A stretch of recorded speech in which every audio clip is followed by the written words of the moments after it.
কেন এমনি হলে তাকানো যাবে না। সূরা পড়ার সময় কোন দিক থেকে হবে? সেজদা যেখানে পড়বে সেই জায়গায় তাকাইতে হবে, সেজদার স্থানে। হুসাইনের মতো জানালাতে তাকানো যাবে না। বুঝতে পেরেছেন তো? হ্যাঁ, সেজদার স্থানে তাকাই থাকতে হবে নাকি? এরপরে বিসমিল্লাহ পড়তে হবে। বিসমিল্লাহ পড়ে আর একটা সূরা পড়তে হবে নাকি? পড়েন, বিসমিল্লাহ পড়েন।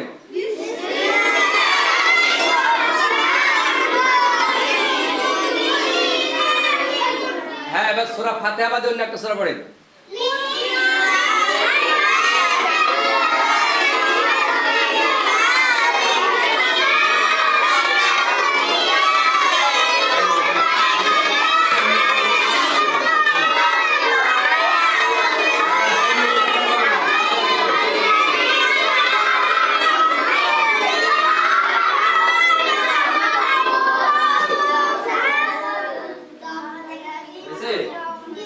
এবার আল্লাহু আকবার বলে রুকুতে যান। হাই হাত উঠে গেতে রে, হাত উঠেছে। হাত উঠানো যাবে না। হ্যাঁ যান যান রুকুতে যান। রুকু করেন। এই রুকু করেন। এই রুকু করার সময় খেয়াল করেন ঠান্ডা। এই যে হাত আছে না, এই হাত দিয়ে হাত এরকম খুলে স্বাভাবিক থাকবে। দিয়ে দুই হাঁটু বাঘে থাবা মতো ধরবেন, থাবা মারা মতো, যাতে ফসকায় না। হ্যাঁ, শব্দ হবে না, শব্দ হবে না, শব্দ করা যাবে না। হাঁটুতে কোন জায়গায়? এই রুকুর মধ্যে এই ভালো ভালো রে দেন, ভালো রে দেন। এই মাজা, কোমর আর পিঠ, এই মাথা একদম সমান থাকবে। কি থাকবে? ভালো রে দেন, ভালো রে দেন। হ্যাঁ কিরম দিছেন?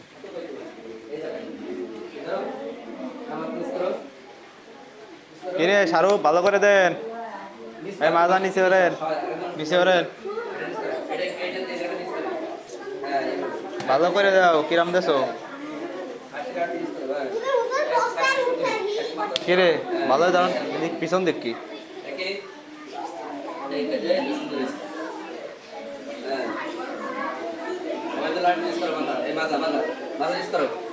হ্যাঁ মোস্তাক সেই হয়েছে। এই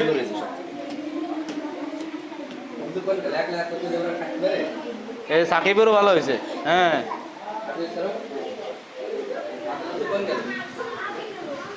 এই এই মাথা উঁচু। এই এখন দাঁড় থাকতে পারবে না তো, ওটা দেখা দিতে হবে। মাথা শুরু এবার এমন আছে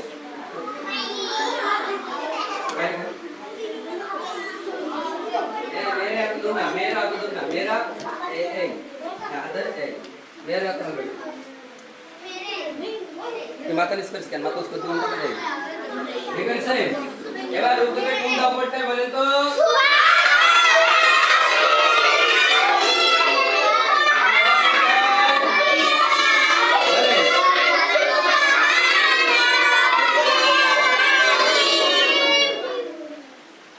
এবার ওঠার সময়, রুকুতে ওঠার সময় কোন দাও পড়তে হয়?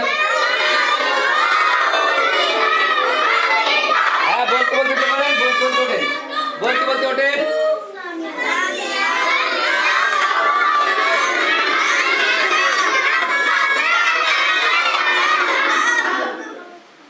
আরেকটা দোয়া পড়তে না, দাঁড়ায় রুকু থেকে দাঁড়ায়।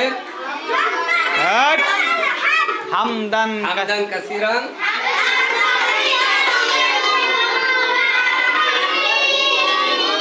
মুবারাকান। এবার সেজদায় যাওয়ার সময়, সেজদায় যাওয়ার সময় আগে হাঁটু, তার আগে কি যাবে? হাঁটু, তারপরে হাত, তারপরে কি? হাত। আগে যেন হাত দেবেন না, কি দেবেন আগে? হাঁটু, তারপরে হাত। আর বসার সময় একদম খাড়া, খেয়াল করেন। এই সেজদায় যাওয়ার সময় এটাকে এরাই খেয়াল করেন, এরকম বুড়ো মানুষ